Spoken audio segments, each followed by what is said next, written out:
आपको पता चल ही गया होगा कि यह कहानी है एक बूढ़े मजबूर पिता की है। एक गांव में एक आदमी रहता था जो बहुत बूढ़ा हो चुका था, जिस वजह से उसे कम दिखाई देता था और बहुत कमजोर हो गया था। इसलिए अपनी बची कुची जिंदगी अपने बेटे के साथ बिता सके, इसलिए शहर में रह रहे उसके बेटे के घर रहने चला गया। बेटा एक शहर के छोटे मकान में रहता था। मकान तो उसका छोटा था, लेकिन उसके अंदर जो चीजें थी वह महंगी थी। उस मकान में बेटा, उसकी पत्नी और उनका 5 साल का बच्चा, यह छोटा सा परिवार साथ मिलकर रहता था। बूढ़े पिता के आने से उनके परिवार का एक सदस्य बढ़ गया। यह पूरा परिवार रोज सुबह शाम डाइनिंग टेबल पर साथ में खाना खाया करता। बूढ़े पिता अपनी कमजोरी के चलते हमेशा खाने की चीजें नीचे गिराता रहता था। कई बार कांच के बर्तन भी टूट जाया करते थे। कुछ दिनों तक तो बहू और बेटे ने यह सब सहन किया, लेकिन बाद में वे दोनों बूढ़े की ऐसी हरकतों से चिढ़ने लगे। एक दिन बेटे ने कहा कि ऐसा कब तक चलेगा, हमें कुछ करना पड़ेगा। उसकी पत्नी भी इस बात से सहमत हुई।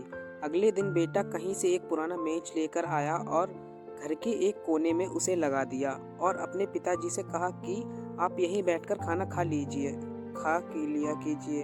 उन्होंने एक लकड़ी का बर्तन भी बनवाया, जिसमें वे अपने बूढ़े बाप को खाना देने लगे। अपने कांच के कीमती बर्तन बचाने के लिए अपने बूढ़े बाप को लकड़ी का बर्तन देने में उन्हें जरा भी शर्म नहीं आई।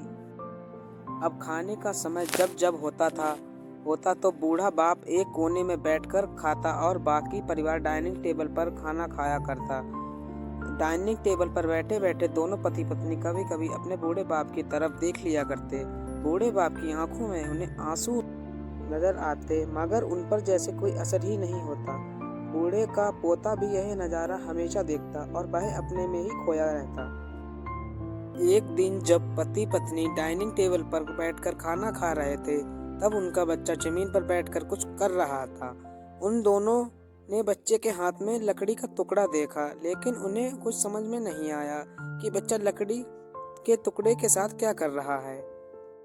जब बच्चे के पिता ने उससे पूछा कि बेटा आओ खाना खा लो, तुम नीचे बैठकर क्या कर रहे हो, तब बच्चे ने भोलेपन से कहा, अरे मम्मी पापा, मैं आप दोनों के लिए लकड़ी का बर्तन बना रहा हूँ, ताकि आप लोग जब आप बूढ़े हो जाओ तो दिन में खाना दे सकूं।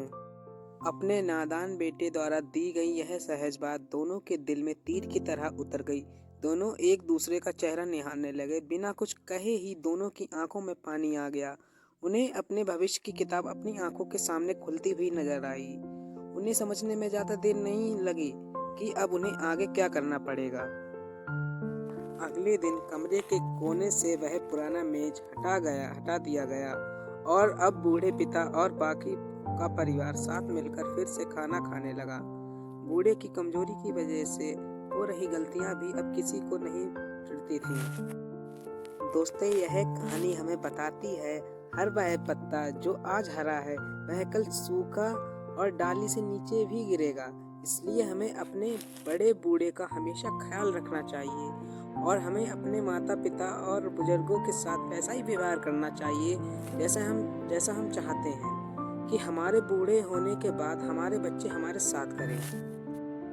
तो दोस्तों, आपको यह हार्ट टचिंग स्टोरी कैसी लगी कमेंट करके जरूर बताइए। अगर अच्छी लगी है तो आप अपने दोस्तों के और परिवारों के साथ इसे शेयर कर सकते हैं और खास करके ऐसे लोगों के साथ जरूर शेयर कीजिएगा जिनका व्यवहार बड़े बूढ़े की तरफ अच्छा ना हो।